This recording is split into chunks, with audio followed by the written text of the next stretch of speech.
만물을 창조하시고 우리에게 생명을 주신 하나님 아버지, 주님의 크신 이름을 높이며 찬양합니다. 세상의 헛된 것들, 우리의 헛된 마음을 버리게 하시고 오늘도 주님 안에 거하게 하시옵소서. 사랑이 많으신 하나님, 지난 한 주 동안 주님의 사랑으로 지켜주셨고 오늘도 저희들을 하나님의 성전으로 불러주셨습니다.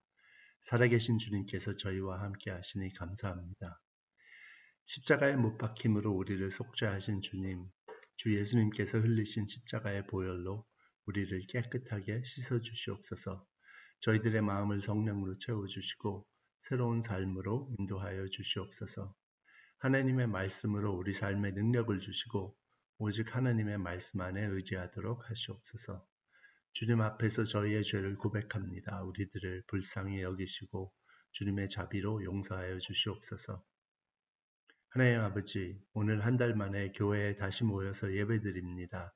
한 달에 한 번이라도 우리 대선교인들이 한 곳에 모여서 드리는 찬양과 예배를 허락하시니 감사합니다.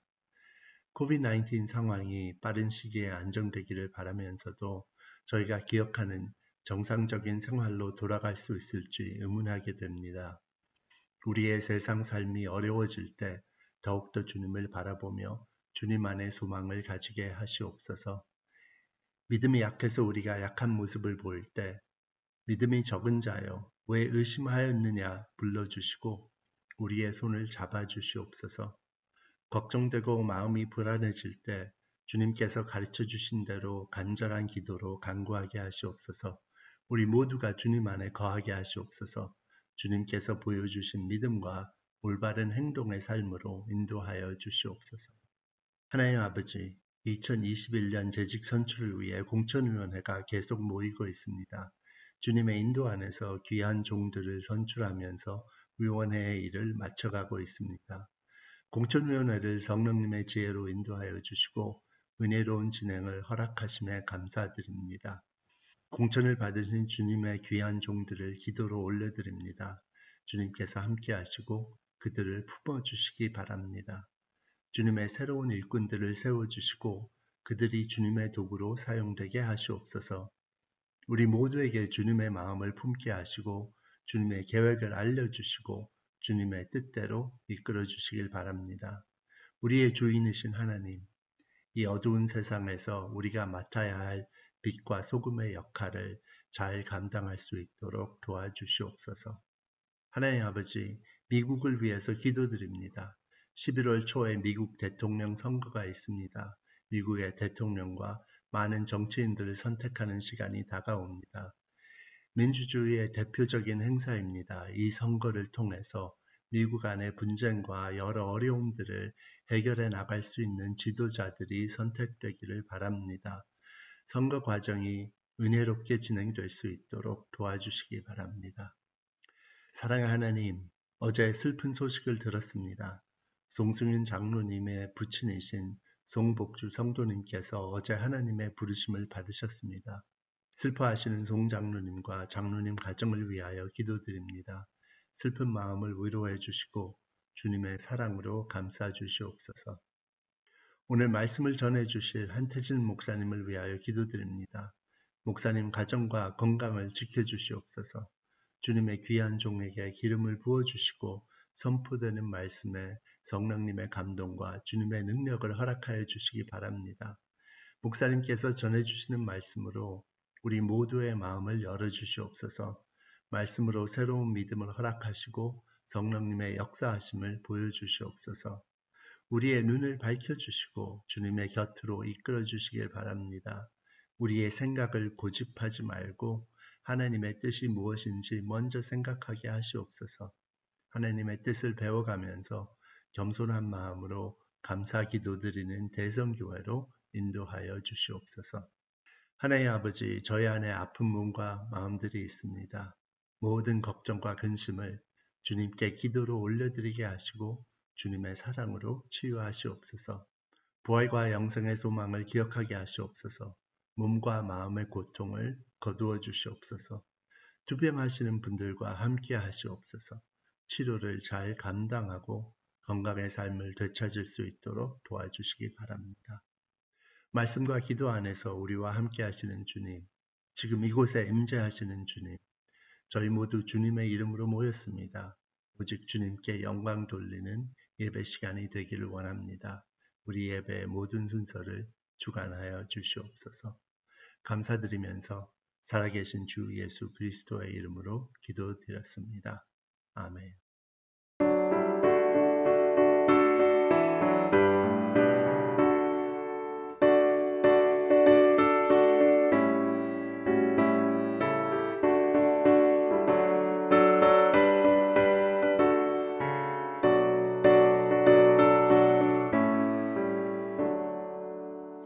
찬송으로 보답할 수 없는 그 사랑 주님께 영광 할렐루야.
10월 마지막 주일입니다. 참 좋은 날씨입니다. 그리고 좋은 시간, 오늘 함께 예배하는 모든 분들에게 성령의 역사, 하나님의 말씀의 역사, 주님의 능력이 함께 하시기를 축원합니다. 오늘 저에게 허락하신 말씀은 신약성경 마태복음 14장 22절에서 33절까지의 말씀입니다. 마태복음 14장 22절 말씀 함께 우리 읽습니다. 이렇게 말씀합니다. 예수께서 즉시 제자들을 재촉하사 자기가 무리를 보내는 동안에 배를 타고 앞서 건너편으로 가게 하시고 무리를 보내신 후에 기도하러 따로 산에 올라가시다. 저물매 거기 혼자 계시더니 배가 이미 육지에서 술이나 떠나서 바람이 거슬림으로 물결을 인하여 고난을 당하더라. 밤 사경에 예수께서 바다 위로 걸어서 제자들에게 오시니 제자들이 그 바다 위로 걸어오심을 보고 놀라 유령이라 하며 무서워하여 소리 지르거늘 예수께서 즉시 일러 가라사대 안심하라 내니 두려워 말라. 베드로가 대답하여 가로되 주여 만일 주시어거든 나를 명하사 물 위로 오라 하소서 한대 오라 하시니 베드로가 배에서 내려 물 위로 걸어서 예수께 가되 바람을 보고 무서워 빠져가는지라 소리질러 가로되 주여 나를 구원하소서 하더니 예수께서 즉시 손을 내밀어 저를 붙잡으시며 가라사대 믿음이 적은 자여 왜 의심하였느냐 하시고 배에 함께 오르매 바람이 그치는지라.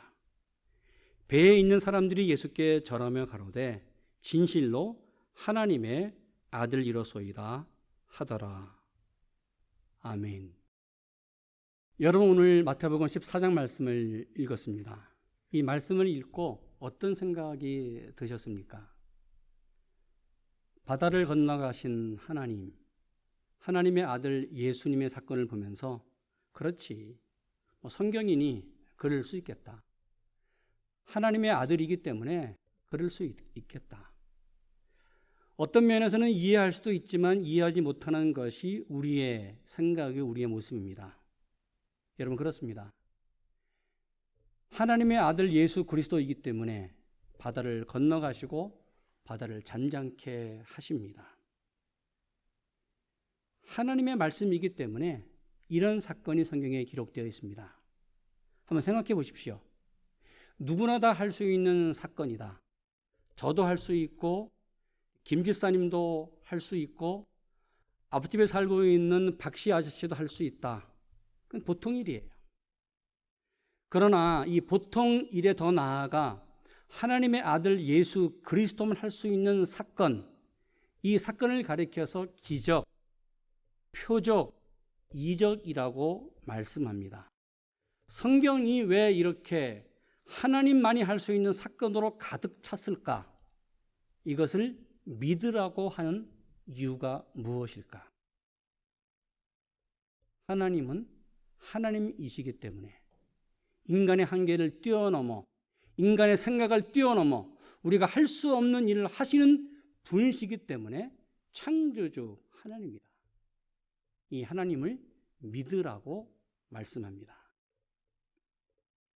오늘 읽은 이 말씀은 이 말씀 전에 5,000명을 먹이신 보리떡 5개와 물고기 2마리로 5,000명을 먹이신 오병이어의 기적 사건, 이 사건이 마태, 마가, 누가, 요한복음 4복음서에 다 나옵니다.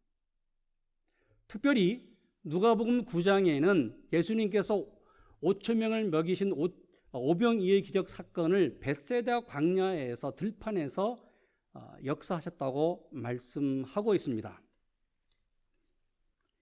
이 벳세다 들판에서 일어났던 그 사건이 있은 후에 마가복음 6장 45절 이렇게 말씀합니다. 예수께서 즉시 제자들을 재촉하사 자기가 무리를 보내는 동안에 배에 앞서 건너편 벳세다로 가게 하셨고, 요한복음 6장 16절 이렇게 말씀합니다. 저물매 제자들이 바다에 내려가서 배를 타고 바다를 건너 가버나움으로 가셨다. 여러분 이런 질문이 생깁니다. 주님이 벳세다 들판에서 5,000명을 먹이셨습니다. 마가복음에 보면 주님이 다시 벳사다로 제자들을 배를 타고 가게 하셨어요. 요한복음에 보면은 가버나움 쪽으로 가게 하셨다. 여러분 한번 생각해 보십시오. 벳사다 들판에서 벳사다 도시로 그냥 걸어가도 돼요. 들판에서 도시로 들어가면 됩니다. 그런데 굳이 주님은 배를 타고 갈릴리 바다로 건너가게 하신 거예요. 아니, 좀 동쪽으로 가버나움 쪽으로 가게 하셨어요. 여러분 이해가 되십니까?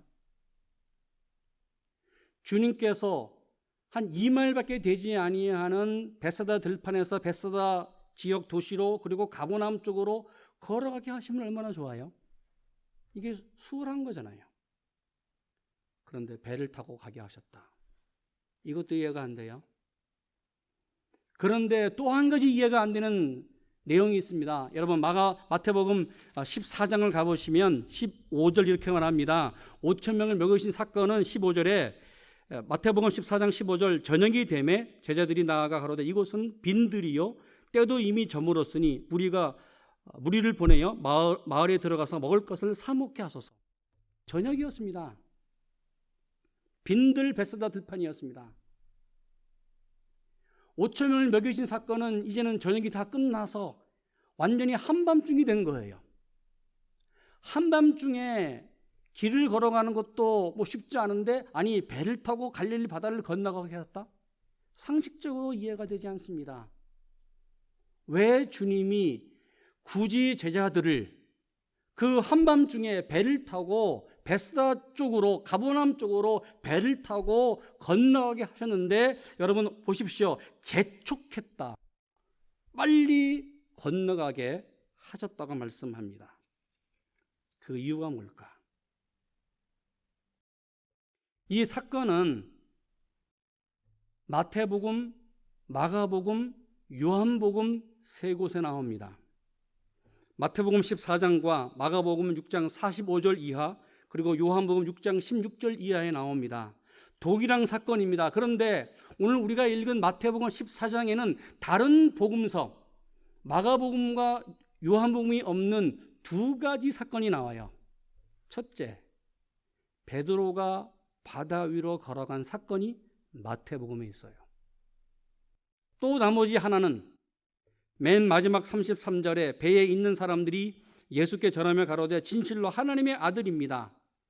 제자들이 예수님에게 절하면서 당신은 하나님의 아들입니다 믿고 고백했던 신앙 고백의 사건이 마태복음 14장에 나옵니다.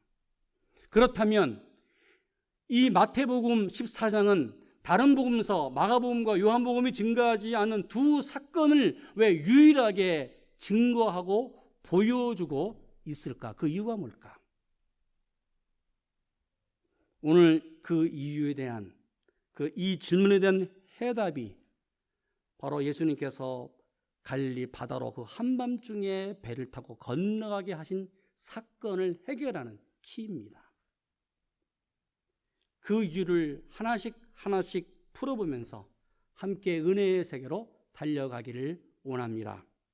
24절 이렇게 말합니다. 배가 이미 육지에서 수려나 떠나서 바람이 거슬림으로 물결을 인하여 고난을 당하더라. 요한복음 6장 18절 큰 바람이 불어 파도가 일어나더라. 19절 제자들이 노를 저어 10여리쯤 가다가 예수께서 바다 위로 걸어올 때에 가까이 오심을 보고 두려워했다. 여러분, 성경은 제자들이 노를 저어서 10여리 갔다고 말씀합니다. 10여리는 3마일 정도입니다. 제자들이 맨 처음에는 노를 저어서 벳사다 지역으로 가버나움 쪽으로 노를 저어 갔습니다. 그런데 시간이 지나면서 바람이 불기 시작했습니다. 풍랑이 일어나기 시작했습니다. 거대한 파도가 계속 쳐오기 시작했습니다. 밤이 새도록 거대한 파도와 풍랑과 사투했습니다. 언제까지요? 25절 밤 사경에 예수께서 바다 위로 걸어서 제자에게 오셨다.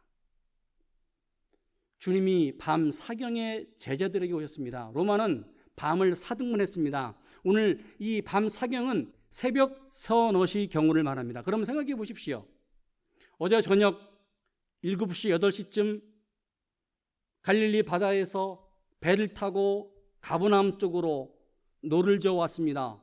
그리고 계속해서 바람과 사투했습니다. 풍랑과 사투했습니다. 거대한 파도와 싸웠습니다. 언제까지요? 새벽 4시까지. 생각해 보십시오. 밤 7시에서 늦게 8시에서부터 새벽 4시까지 갈릴리 바다 한복판에서 거대한 파도와 싸웠습니다. 무려 8시간 동안. 그들이 얼마나 지쳤을까, 힘들었을까. 이것만이 아닙니다. 여러분 생각해 보십시오. 베드로, 야고보, 요한 갈릴리에서 태어났습니다. 직업이 어부였습니다. 그러기에 갈릴리 바다는 손바닥에 있는 바다였습니다. 어디가 어디인지, 어느 곳에서 바람이 불어오는지, 이 정도의 바다의 그 풍랑의 세기, 바람의 세기 정도 하면 어느 정도의 파도라는 것을 잘 알고 있는 그들이었습니다. 그런데 이들이 밤이 새도록 무려 8시간 동안 사투했습니다.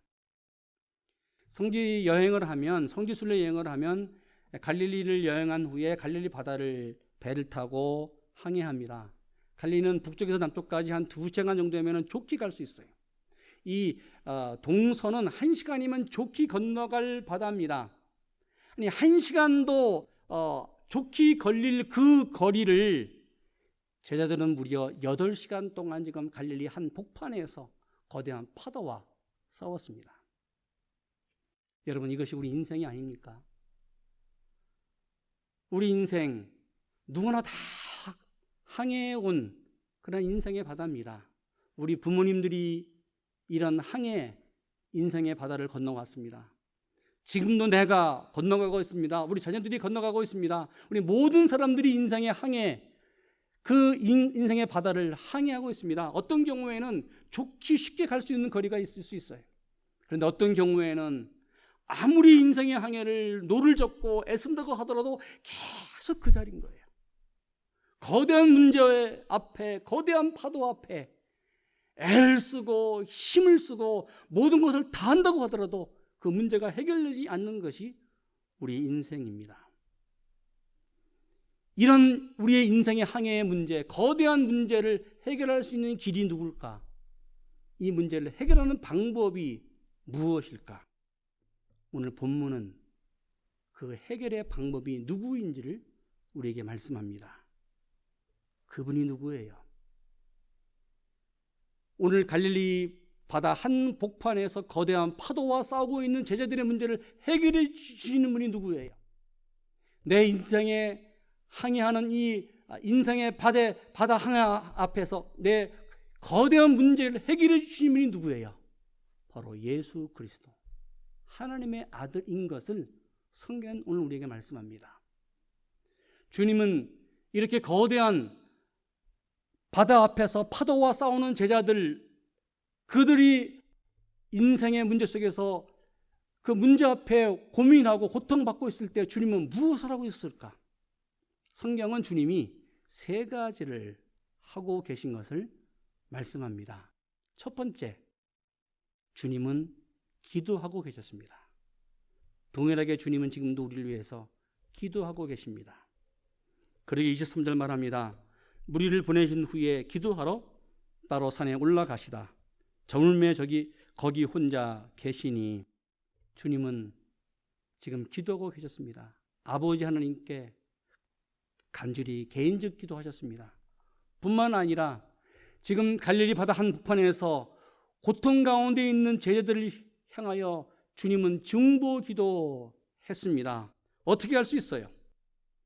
로마서 8장 34절 이렇게 말합니다. 누가 정죄하리요? 죽으실 뿐 아니라 다시 살아나신 이는 그리스도 예수시니 그는 하나님 우편에 계신 자요 우리를 위하여 간구하시는 자시니라. 할렐루야. 여러분, 주님은 지금도 우리를 위해서 하나님 우편에 계시면서 나를 위하여, 내 문제를 위하여 간절히 아버지께 중보 기도하십니다. 그러게 이것을 경험했던 히브리서 기자는 이렇게 말합니다. 히브리서 7장 25절, 그러므로 자기를 힘입어 하나님께 나아가는 자들을 온전히 구원할 수 있으니 이는 그가 항상 살아서 저희를 위하여 간구하심이니라. 할렐루야. 여러분, 주님은 우리를 온전히 내 문제에서 해결해 주시는 분이십니다. 온전히 구원할 수 있다고 말씀합니다. 그렇기 때문에 주님은 지금도 항상 살아서 나를 위하여, 우리를 위하여 간구하신다고 말씀하십니다. 지금도 나를 위하여 간구하시는 주님을 바라보는 여러분 되기를 주님의 이름으로 축원합니다. 두 번째, 주님이 지금 무엇을 하고 계셨을까? 주님은 제자들의 모든 형편을 다 보고 계셨습니다. 지금도 주님은 내 모든 형편을 다 보고 계십니다. 제자들이 지금 갈릴리 바다 한 복판에서 거대한 풍랑 가운데 빠져서 수많은 고통 가운데 있었습니다. 마치 바다 위에 떠 있는 나뭇잎처럼 이리 흔들리고 저리 흔들리고 거대한 파도가 삼키는 그런 지경까지 이르는 형편이었습니다. 여기에 주님이 24절 이렇게 말합니다. 배가 이미 육지에서 순이나 떠나서 바람이 거슬림으로 물길을 인하여 고난을 당했다. 폭풍우, 비바람, 그리고 바람 때문에 캄캄해진 그 갈릴리 한복판, 아무것도 보이지 않는 상황이었습니다. 배 젓는 데에, 노 젓는 데 전문가였던 제자들, 동서남북을 분간할 수 없는 상황이었어요. 감각을 잃어버린 상황이었어요. 이런 상황을 주님은 바라보고 있었습니다. 그러게 마가복음 6장 48절 이렇게 말합니다. 바람이 거슬림으로 제자들이 궤로에 놓여졌는 것을 보시고 밤 사경에 바다 위로 걸어오셨다. 여러분, 주님은 제자들이 지금 궤로에 놓여졌는 것을 보셨습니다. 문제를 보셨습니다. 고통을 보셨습니다. 거대한 파도 앞에 흔들거리면서 정말 애쓰며 괴로워하는 그 모든 형편을 보셨습니다. 그렇습니다. 주님은 지금도 오늘 우리의 문제를 보고 있습니다. 내 인생을 바라보고 있습니다. 내 가정과 우리 교회를 보고 있습니다. 우리 미국을 보고 있습니다. 우리의 삶의 현실이 너무 힘들어요. 이 힘든 현실을 보고 계신 주님, 여러분, 사실 우리가 살아가면서 고통이 심하면 하나님이 안 계신 것처럼 보여요. 건강 때문에 문제가 정말 심각하면 그 몸의 육신의 고통 때문에 아무것도 안 보일 때가 있어요. 그럼에도 불구하고 하나님은, 주님은 나를 보고 계십니다. 보고 계시는 주님을 믿는 우리 되기를 축원합니다. 세 번째, 주님이 어떻게 하셨을까? 예수님이 제자들 곁으로 찾아오셨습니다. 동일하게 주님이 오늘 우리에게 찾아오십니다. 그러게 24절, 25절 이렇게 말씀합니다. 배가 육지에서 술이나 떠나서 바람이 거슬림으로 물길을 인하여 고난을 당하더라. 25절, 밤 사경에 예수께서 바다 위로 걸어서 제자에게 오셨다. 할렐루야. 풍랑과 싸워 거대한 파도와 싸우느라고 지쳤습니다. 이젠 더 이상 이길 수가 없어요. 더 이상 할 수가 없어요. 인간으로서는 더 이상 할 수 없는 상황이 됐습니다. 이때 주님이 제자들에게 찾아왔습니다. 여러분, 그렇습니다.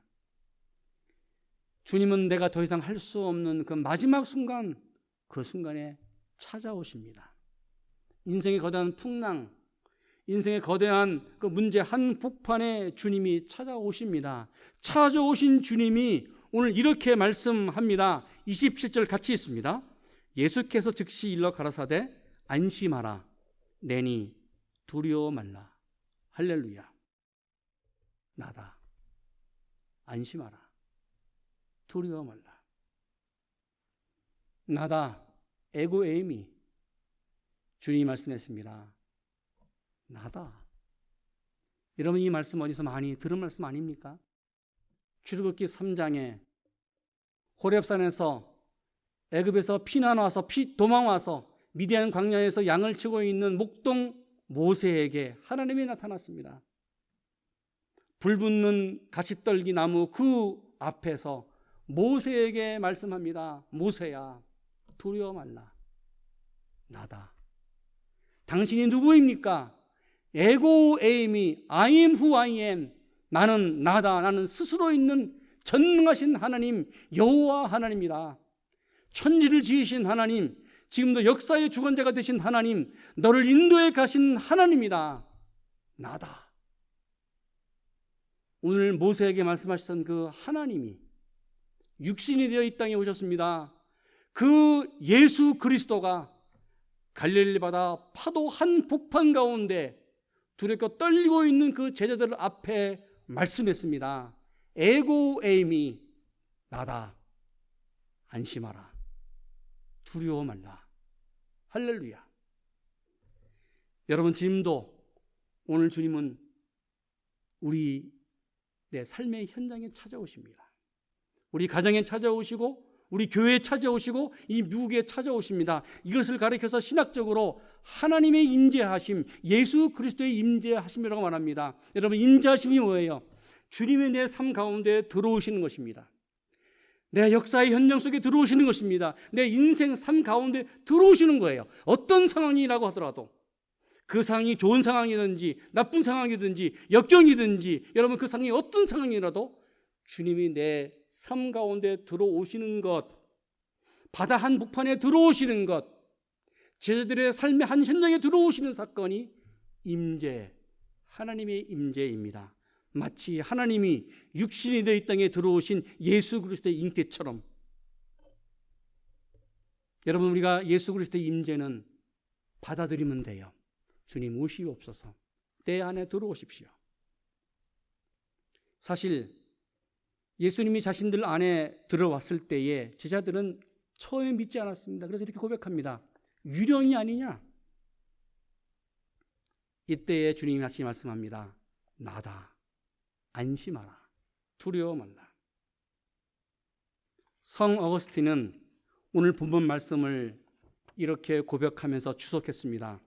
이 말씀을 근거로 나는 흔들리지 않는 신앙적인 확신을 갖고 살았다.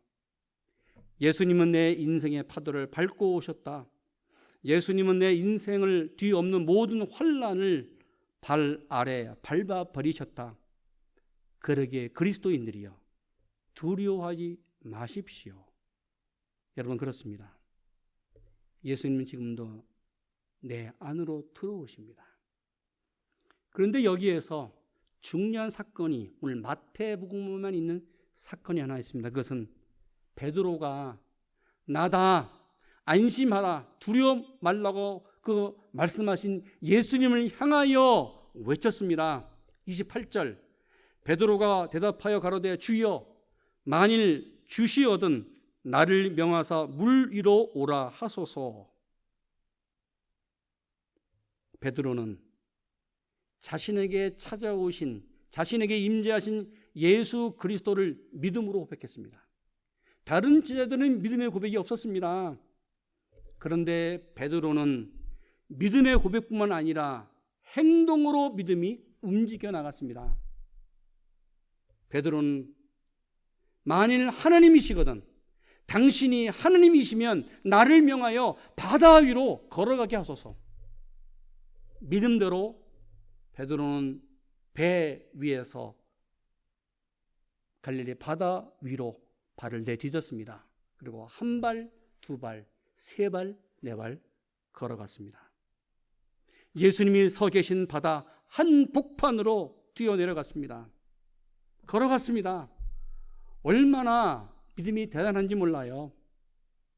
그런데 시간이 지나면서 베드로의 믿음이 흔들리기 시작한 거예요.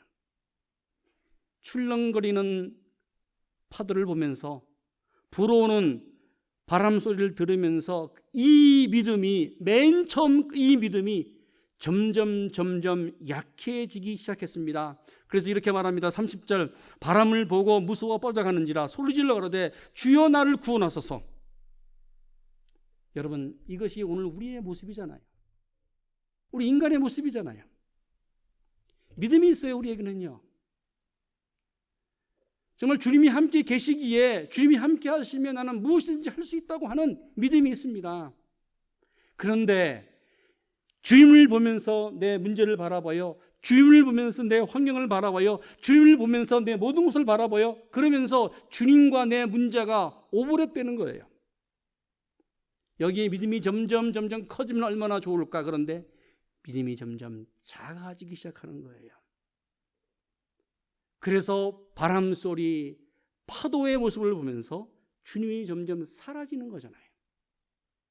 여러분, 맨 처음부터 완전 무결한 믿음을 갖고 시작하는 사람이 없습니다. 처음에는 순수한 믿음으로 시작하는 것이 우리의 신앙이에요. 얼마나 순수한 믿음인지 몰라요. 그들은 믿어요. 그런데 시간이 지나면서 내 자아가 점점 커지기 시작하고 내가 갖고 있는 것들이 점점 커지기 시작하면서 여러분, 주님과 그 밸런스가 점점 깨지기 시작합니다. 믿음이 흔들리기 시작해요. 예수님은 흔들리는 믿음을 보시고 신속하게 베드로에게 반응했습니다. 31절, 예수께서 즉시 손을 내밀어 저를 붙잡으시며 가라사대 믿음이 적은 자여, 믿음이 적은 자여, 왜 의심하느냐. 주님이 베드로에게 말씀하셨던 믿음이 적은 사람아 왜 의심하느냐, 이 말씀은 이런 내용입니다. 베드로, 왜 바람과 파도가 너의 믿음을 압도하게 만들었어? 지금 내가 너 앞에 있잖아. 베드로, 내가 너와 함께 있잖아. 그런데 왜 믿음이 점점 바람 때문에 파도 때문에 점점 약해지는 거야? 그 너의 문제가 점점 왜 너의 믿음을 압도하고 있어? 아니, 그 너의 문제가 왜 나를 점점 압도하고 있어? 그래서 나가 보이지 않아? 이것이 바로 우리의 믿음이 적은 겁니다. 제가 한 달 전에 아는 것처럼 귀 안에 달팽이에 관한 좀 문제가 있어서 이석증으로 고통을 받았습니다. 한 열흘 정도 고통을 받았습니다. 맨 처음 화요일 아침에 일어났을 때에 아침에 일어났는데 하늘이 빙빙 돌아요. 그리고 땅이 올라가고 내려가고, 이건 경험한 분들만 알 수 있는 그런 내용입니다. 그 자리에서 쓰러졌습니다. 정신이 하나도 없어요.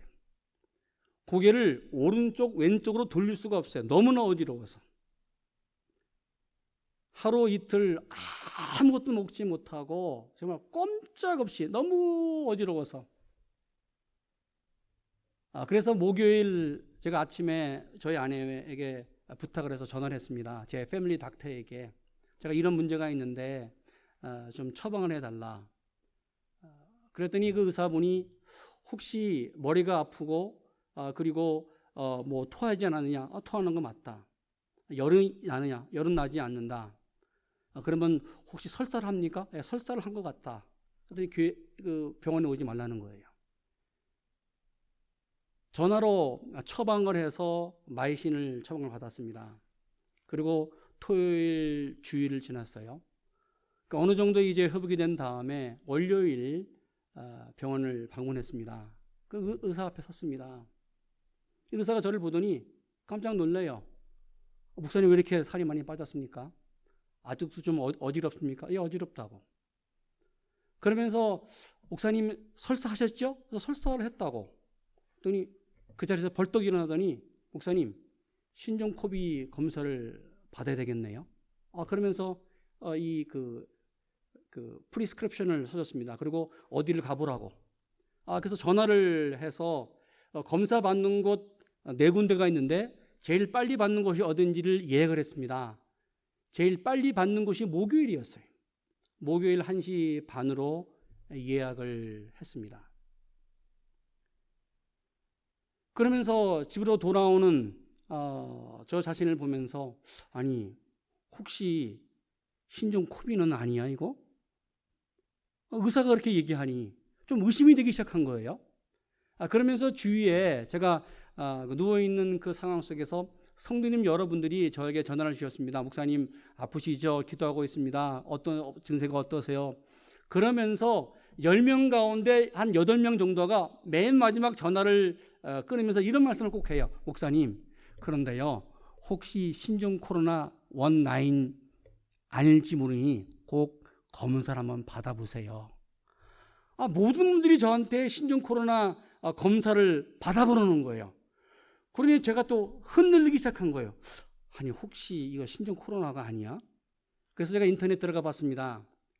맨 처음에 신종 코로나가 시작될 때에는 열이 나고 기침을 하고 폐가 아픈 거예요. 그래서 병원에 입원했습니다. 그런데 한국에서 이상한 변이 증세가 일어나면서 열이 안 난다는 거예요. 기침도 안 한다는 거예요. 머리가 아프고 토하는 증세가 있고 설사를 하면 신종 코로나 일 경우가 많다는 거지요.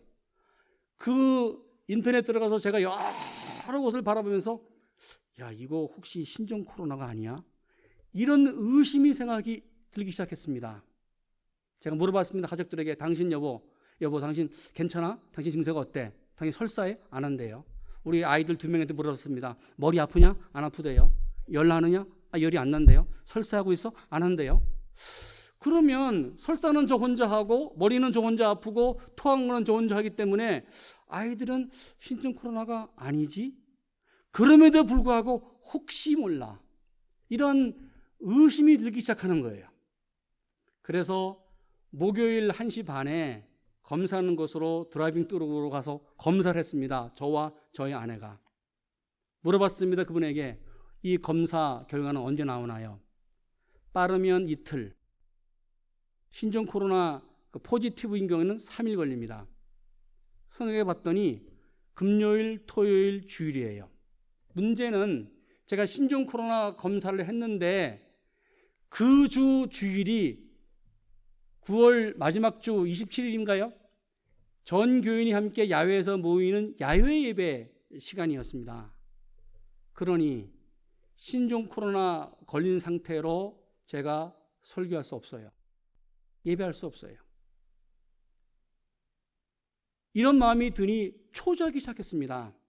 그런데 목요일 오후에 강충 목사님께서 전화를 주셨어요.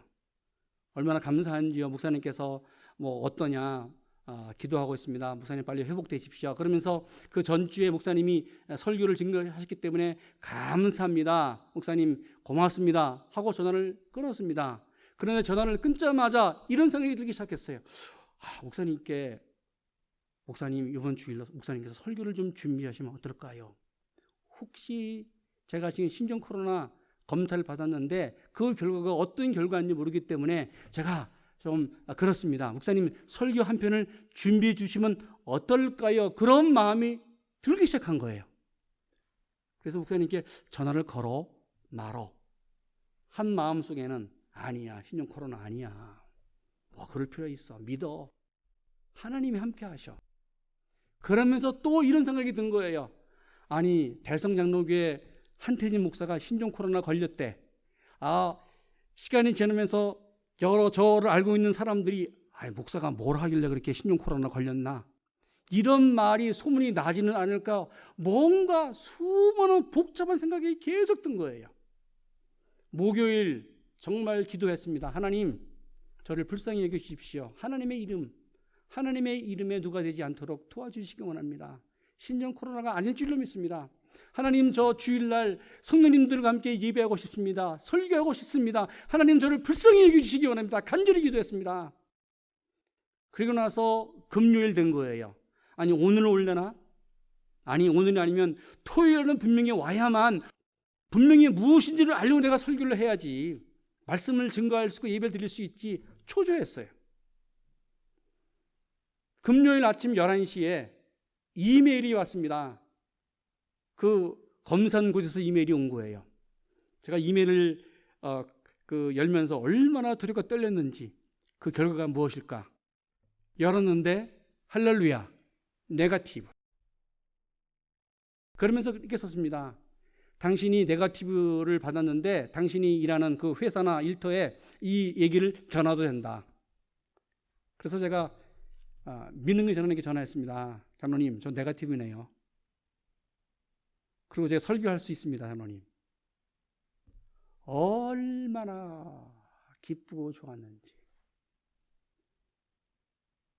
금요일 오후, 토요일 하루 내내 하나님만 생각하는 하나님 감사합니다.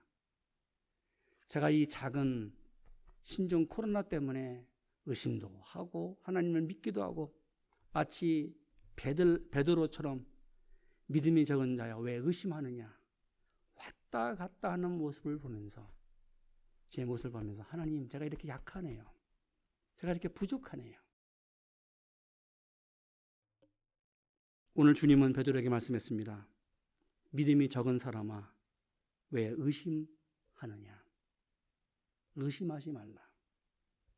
여러분 하나님의 임재 주님의 임재를 믿으시는 여러분 되기를 축원합니다. 이 믿음이 우리의 삶을 바꿔 놓습니다. 여러분 믿음은 간단해요. 나에게 찾아오신 예수님 그대로 받아들이면 돼요.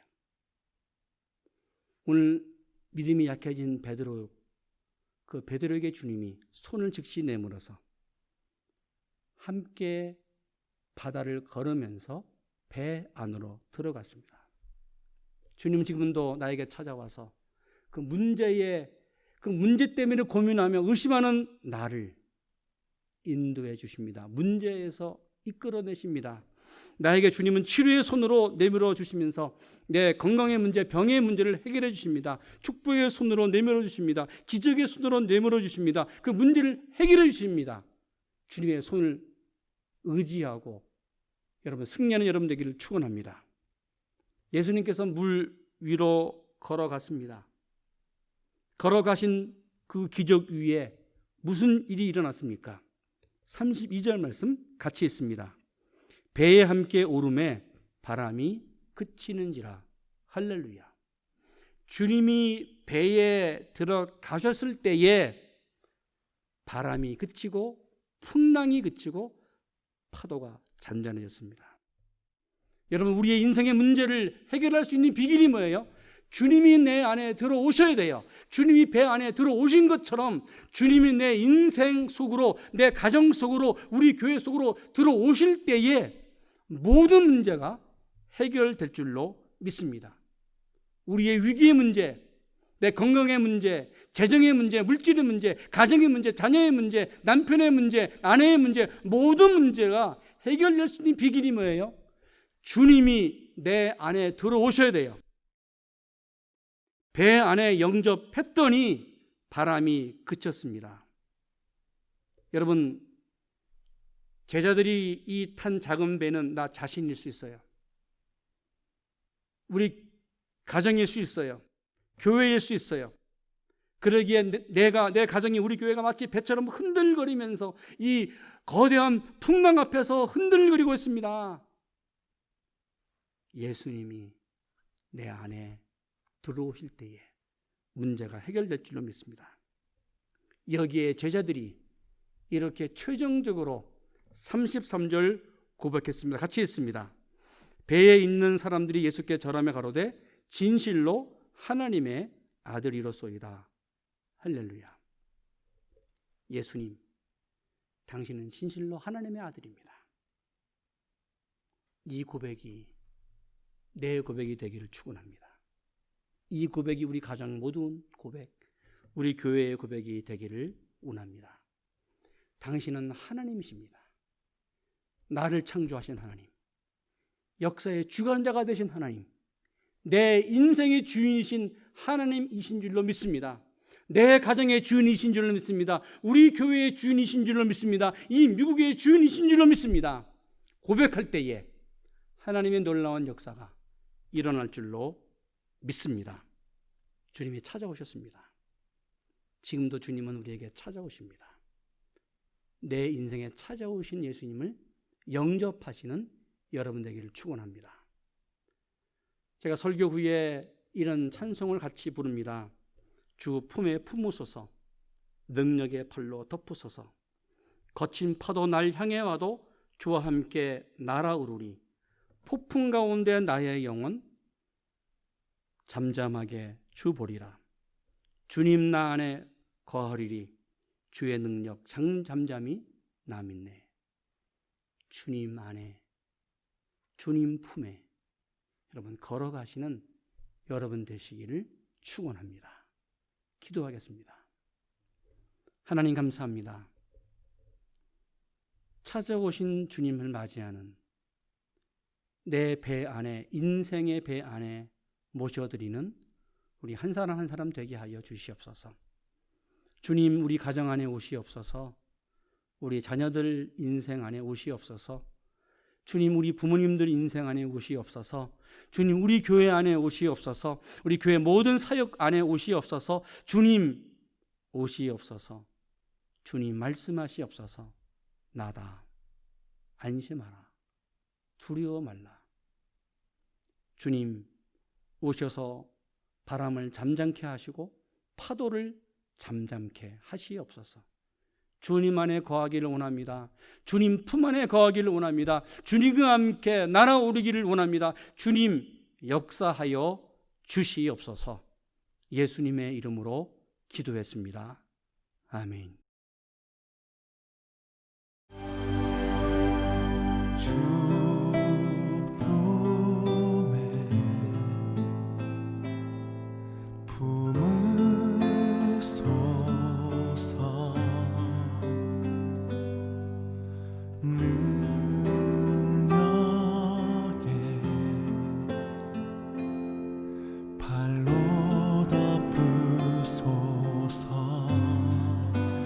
거친 파도 날 향해 와도 주와 함께 날아오르리. 폭풍 가운데 나의 영혼 잠잠하게 주를 보리라.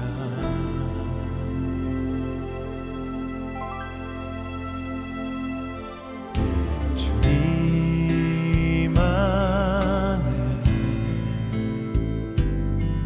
나 거하리.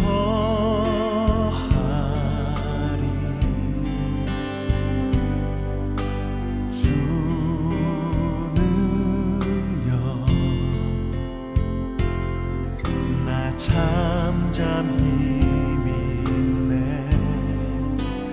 거친 파도 날 향해 와도 주와 함께 날아오르리.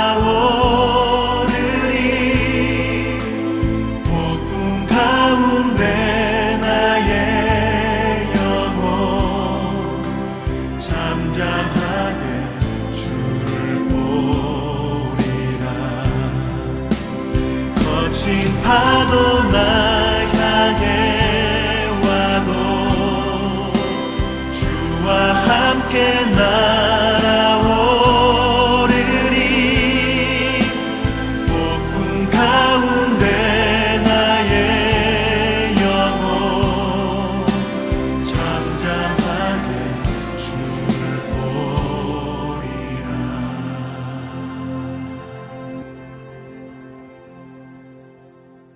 주 품에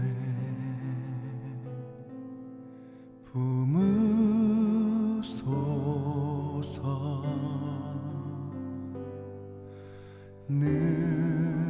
능력에 발로 덮으소서. 거친 파도 날 향해 와도 주와 함께 날아오르리. 폭풍 가운데 나의 영혼 잠잠하게 주를 보리라.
이제는 우리 주님 예수 그리스도의 은혜와 하나님 아버지의 지극하신 사랑하심과 성령님의 교통하심과 역사하심이 주 안에서 주 품 안에 주님과 함께 인생의 항해, 인생을 나아가는 당신의 백성들 머리 위에 이제부터 영원토록 함께 하시기를 간절히 축원하옵나이다.